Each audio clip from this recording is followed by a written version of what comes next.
కను చివరన జారే తడి చినుకును సైతం సిరి తళుకుగా మార్చే చిత్రం నీవే. కలతగ పొలమారే ఎదమంటల గ్రీష్మం సులువుగా మరిపించే మంత్రం నీదే.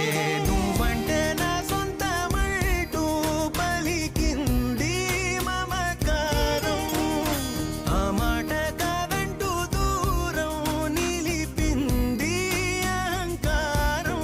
తలవాల్చి నువ్వలా ఒడిలోన వాలగా నిండు నూరేళ్ల లోటు తీరిపోదదే క్షణాన. చిన్నారి తల్లి చిన్నారి తల్లి నా నింగి జాబిలి.